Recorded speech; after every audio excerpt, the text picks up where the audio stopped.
We are all born with traits that, if nurtured, can provide leadership. But we're all born with traits. Others are more courageous than others.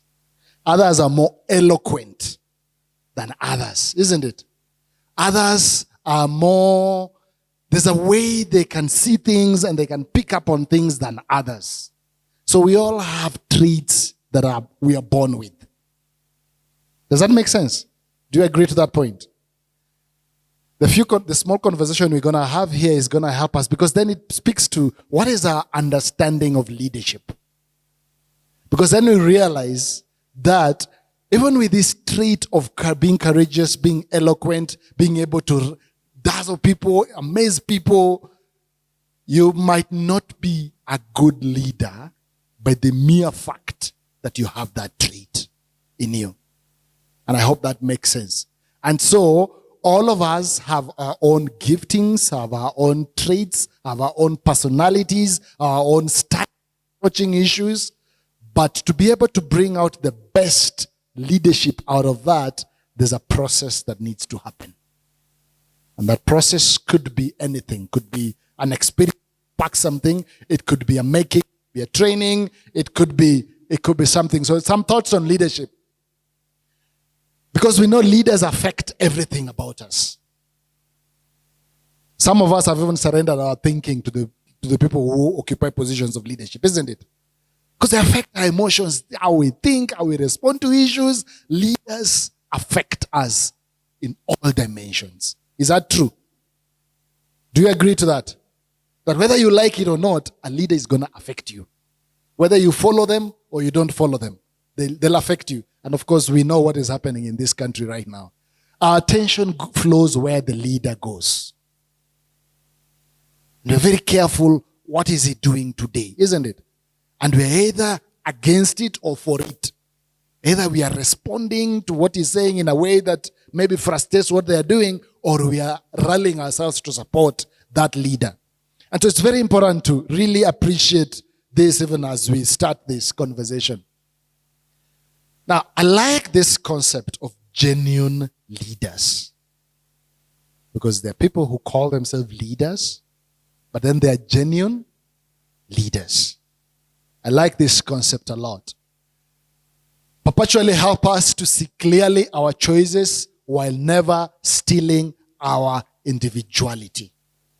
Someone who is a genuine leader will help you see clearly your choices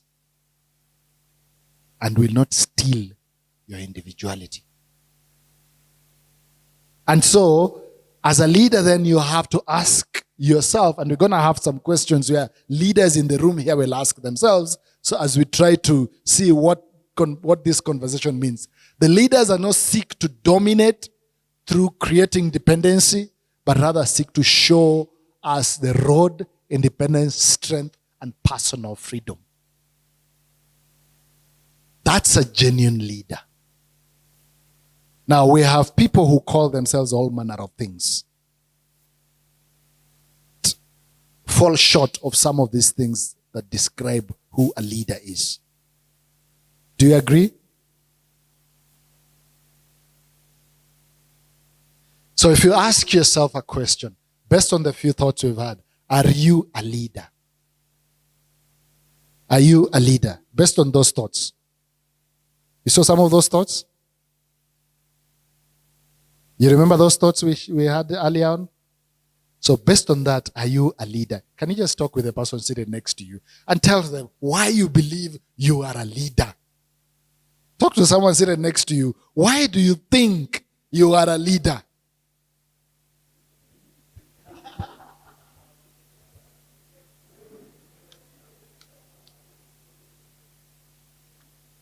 What exactly makes you a leader? What is this thing that makes you a leader?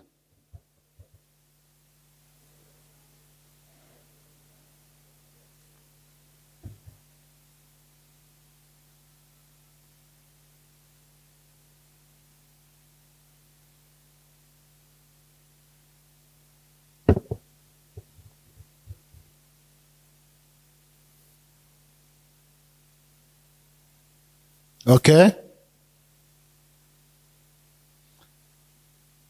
Anybody want to share what they think makes them a leader? Or what your neighbor said? You want to share what your neighbor said or what you think makes you a leader? Let me hear a few. What do you think makes you a leader? Go ahead, sir. First of all, being a man, you are a leader by default.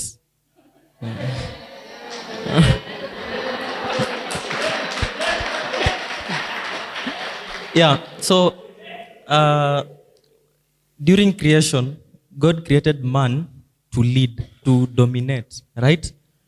Yeah, so secondly, the size of the challenges you deal with in day-to-day life also makes you a leader. And that is, you deal with challenges with clarity while also being calm without wallowing to people about your problems every day. So if you deal with bigger challenges while quiet, that makes you a good leader. Yeah, I think those two are the ones I wanted to share. Thank you. Someone else. What makes you a leader? What exactly? There's someone, there's a hand. Oh. Hello, everyone. So my friend who was just seated there, ametoka kidogo, he said he believes he's a leader because just from the fact that he normally wakes up every day and does his activities without being followed up makes him a leader. And thinking about it, it is true because you can't do anything in your life. You can't be self-driven without having that leadership trait in you. So those are my thoughts. And let me get two more and then we proceed. There's a hand here.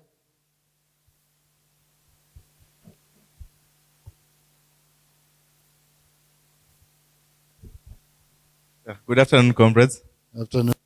Yeah, I say a leader is someone who has a vision and is able to lead people towards that vision. So I can say I see a certain future. Let me say I see the future of this institution, like in the leadership spectrum. So if I am able to tell the comrades that this is the future that I see, and I'm able to convince them and lead them to that direction, then I am a leader. Yeah, thank you. Okay, thank you. Last person. There's a hand here. Let's give her a chance.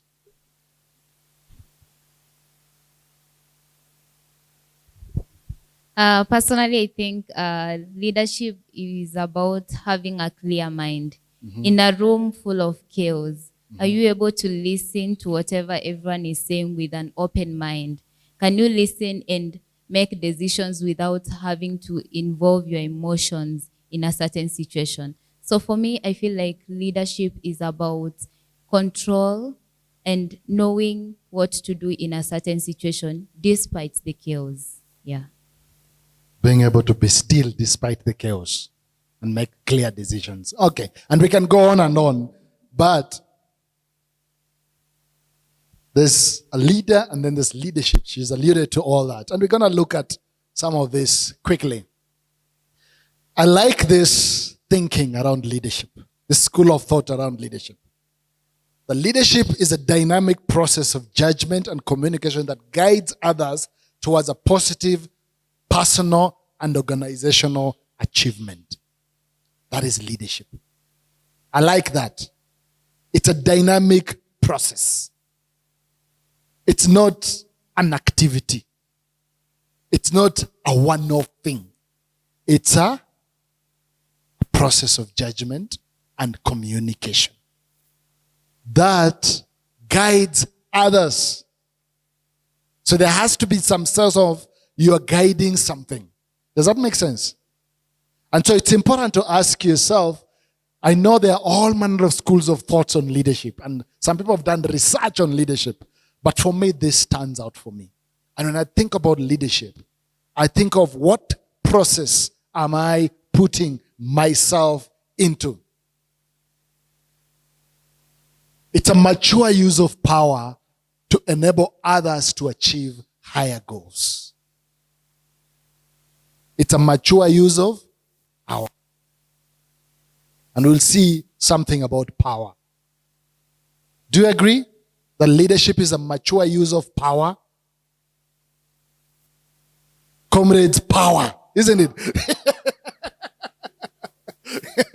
So, leadership is a mature use of power. That comrades, power. What then is power then? And I'm just going to go through this quickly. Power is the basic energy is needed to initiate and sustain something, an action or a process or something that it's that really helps you be able to initiate a process. But not just to initiate it, but sustain it. That's power. Now, transformational leadership then is a wise use of that power. Because we've experienced some people here, we're going to see kinds of people we have experienced before. So, there are different forms of power. There's a personal power. And personal power comes from your personal ability to get stuff done. It comes from your gifting, your ability to just sit down and say, I need to do this, and I need to do this, and this depends on me. Does that make sense? It's not derived from anything, but it's from you recognizing that I need to change my circumstance. That's personal power, that I need to do something about this situation. We have another one, which is positional power. And this is by virtue of your position. Then you have power. Because your signature can mean something, isn't it? Your word means something to someone. So if you tell someone you're fired, then they're actually fired. It's not a joke. Because maybe you are the head of HR department, isn't it? Does that make sense? And if you tell someone, go and use this car, then they know since you're the one who approves, and you've told them go and use this car, they will not question. But if someone else tells them go and use, because there's someone who authorizes that. So because of that position, you have power. Make sense? Then there's organizational power. This is power by virtue of the strength and of the organization. For example, Safaricom, and I'll probably talk about Airtel in Kenya. I know Airtel is big out of the country. But in Kenya, Safaricom seems to have more power by virtue. And so if someone comes and say, I'm the head of marketing at Safaricom, you're like, what? That guy must be powerful, isn't it? I'm the head of marketing at Airtel. You're like, wow, okay. Because it's a power that he works at Safaricom, and Safaricom is a big organization. So we tend to think this guy has more influence than sorry if you know someone who works at Airtel, but I'm just giving an example. This person who is the head of marketing at Safaricom compared to the head of marketing, head of marketing going to be limited in things, isn't it? Does that make sense? Make sense?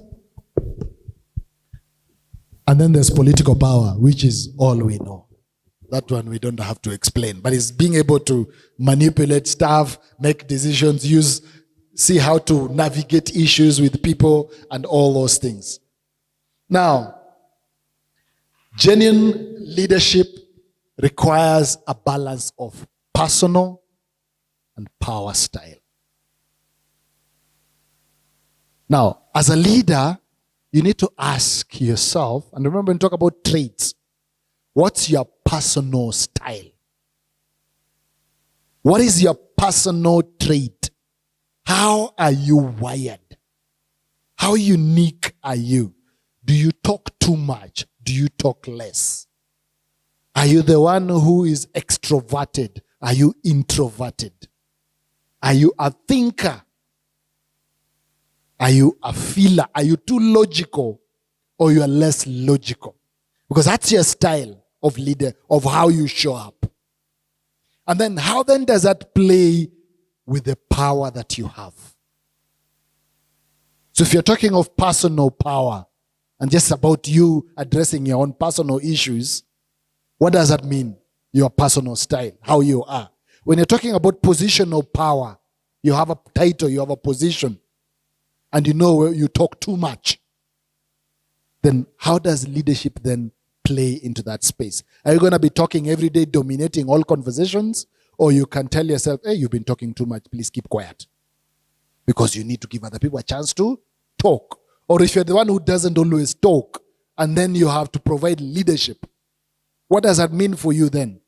Are you going to be keeping quiet and waiting for everybody to talk and you're not speaking up? Or do you then learn to speak up and express your point? And that is very important, that balance of knowing what's my personal style and what's the leadership, the power style. So leaders use power to empower people, while power players, we've met power players. You know power players? You know those guys who show you that they're mkubwa? You know those people who push it down your throat? While power players use power to dominate and control. The guys who remind you every now and then, do you know who I am? Do you know I can fire you? Do you know I can make your life tough? And they're like, of course we know already. You are the boss. Why do you keep reminding us every day who you are? Is it because we are deaf or there's a problem somewhere? And so it's important to ask yourself, are you a power player or are you a leader? And our desire is that everybody who goes through our conversations becomes someone who can use power well. The wise use of power by empowering people. Critical questions for identifying a leader. And so if you're a leader, I want you to ask yourself these questions. If you said, I am a leader, I need you to ask yourself these questions. Do people grow, increase skills, discover talents, increase in strength, knowledge as a result of working with you? Do people grow because they are working with you? What's your answer to that? That's a question I want you to ask yourself. Second questions. Do followers noticeably increase their ability to risk? Do the people who follow you noticeably realize now they can risk more? Do you see that happening or not? Do you demonstrate continual clear perception and judgment? Do you demonstrate that? This is what she was talking about, a clarity of thought. Do you demonstrate that? And lastly, are you serving something larger than self? An organizational goal, vision that will benefit many instead of a few, worldwide community or national project, principle or point of ethics, a fight for something because it is right. And those are 4 questions that you need to ask yourself as a leader. And whichever way, you can rate yourself from 1 to 10. 1 is, I don't even think, people around me cannot risk. I still have to show up and always guide them. I still have to be the one who is there to do stuff. You can rate yourself accordingly and see where that way. Now, for the followers, you followed a particular leader. You've worked with someone before. Question to ask yourself, did your skills increase when you worked under someone? Did you learn something new? Did your skills increase? Did you discover talents you didn't know you had while you worked with this person? Did the leader inspire you to develop your abilities? And finally, did you increase in strength and knowledge? And if you realize none of this happened, then the person you worked with was a power player, was not a leader. Because a leader should make you answer yes to all these questions. That yes, my skills increased. Yes, I discovered talents I didn't know I had. Yes, I got inspired to develop my abilities. Yes, I increased in my strength and knowledge. But if you answer no to some of those questions, then the person you worked with was not a leader. I have a few. Now, let me ignore that because of time. We'll move on this quickly. So, Leadership is a dynamic process. And I hope we remember that. That leadership is a dynamic process. It's not a clear, simple process that we all know, but it's a dynamic process that has a lot of nuances, a lot of complication, a lot of issues that come to it. And so, to develop potential, first identify your preferred personal style to establish a clear understanding of what is natural for you. Then you can develop a systematic plan to developing the potential of your least preferred way of looking at things. So ask yourself, what is natural to me? Because you said we all have traits that need to be nurtured so that we can demonstrate leadership, isn't it? So what is natural to you? There are those things that come easy to you, but then there are those things that you struggle with. So identify what comes easy to you, and then look at the things you struggle with that as a leader you need actually to portray. So if you're not a good listener as a leader, what does it mean for you to practice good listening? Some people are good listeners by default. Is that true? But others listening is like like pulling a tooth from them. They don't listen. So true assumption, leaders must know themselves. So you must, there's no option. You must know yourself as a leader. You must know your tendencies. You must know your struggles. You must know what you're dealing with. You must know your story. So if you've never interrogated your story, go back and interrogate your story. Ask yourself, what's my story? And there's something we like doing, which is called life map plotting. Plot your life map and see how that plays out. And then leaders must know those they lead. You need to know the kind of people you're leading. Are they like you? Are they different from you? How are they different from you? What are some of the issues that are going to trigger them? What are some of the issues that they'll probably struggle with? What are the things they'll get easily and run along with? How do you present an idea to them because some of them might not agree with you? What does that mean? So leaders must. It's not ought to. It's a must. You must know the people you lead. And so if you're leading a large number of people, you need to figure out. Remember there's someone in the Bible called Moses who was struggling and he was, no, you are killing yourself. Appoint people and do this, put a structure, and now just deal it. Have the people who report to you. And so the people who report to you, you must know those people well to a level that you can lead them effectively. So the nature of leadership is determined by two critical factors: the use of power, how you use power, and your personal style, which is your trait.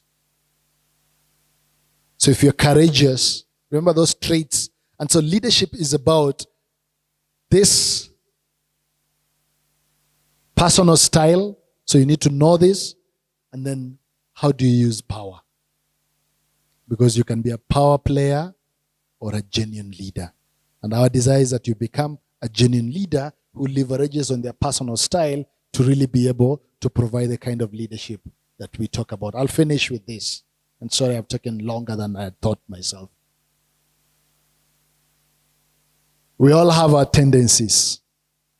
We are born in a particular way. We all have the way we respond to issues. Some of us avoid conflict. Some of us, when there's conflict, you don't want to engage with. Some of us are the ones who lead in conflict. We're the ones who cause conflict first. Some of us, we don't talk too much. We talk too less. Some of us, so all these tendencies are part of us. And out of these tendencies, we build a particular pattern of response. So whenever you're in a meeting and you feel threatened that someone is going to challenge your idea, what do? You get defensive. And when you get defensive, what people are seeing is someone who is struggling to defend a point, and people are wondering, why are you struggling to defend your point? Why? Someone just asked you a question, and all of a sudden, you're defending something. And like, no, just explain. Don't be defensive quickly. The consequences of that is people will not really engage with you very well. And the reality is that guy is always like that. That guy is always like that. That guy is not a good leader. He doesn't provide the kind of quality of leadership that we are looking for. Does this make sense? And so you need to ask yourself, what are your tendencies as a leader? And you need to document this. You need to reflect on it over and over. And once you've documented it, what are the patterns of every now and then? When this happens, you do this. Whenever this happens, you do this. When someone says something you don't like, you do this. When someone says something you don't agree with, what do you always do? Because that helps you to know yourself and know your style. And then it shapes the kind of a reality that you are. And so, as a student leader, as leaders who want to engage in leadership, as university students who seek to engage in leadership, it's important to ask yourself, what are my tendencies and what are my personal style? How do I sabotage my own reality as a leader? What are the things that I do when we're talking about being good example? What are the things that I do that are not a good example? And where is that coming from? It's coming from your tendencies, and you need to interrogate this. Because once you know this, the only place to change it is to break the pattern. Instead of doing what you always do something different. Say, I always become defensive when I'm asked a question. I will not be defensive today. I will answer that question. Whenever someone challenges my idea, I always feel like they're gonna, it's a threat to harmony. I'm not gonna do that again. I will speak up and share my fears. Does that make sense? With that, I don't know if there are any questions, any comments. I was given 2 things to address. I've tried to address them in this time, and I've tried to rush over them. But there are 2 big things that I was asked to address. But I hope it makes sense for us to ask ourselves, are you a leader? Are you a power player? Are you a genuine leader? What are your traits? What are your personal styles that you need to work on so that you can bring out the kind of leadership that you need to bring out for others to experience a better leadership from you? Sawa sawa? Questions?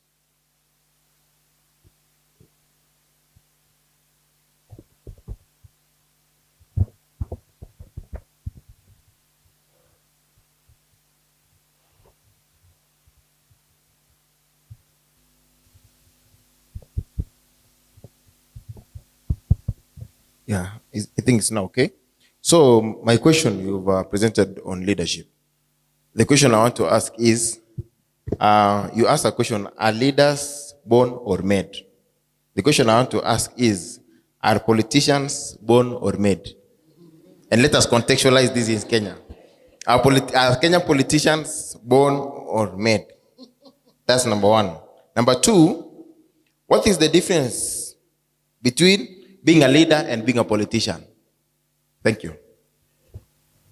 Inject, comrade wisdom. Now, this is a question open to all, isn't it? Yes, not just me. Are politicians born or made? And are politicians leaders? Between a politician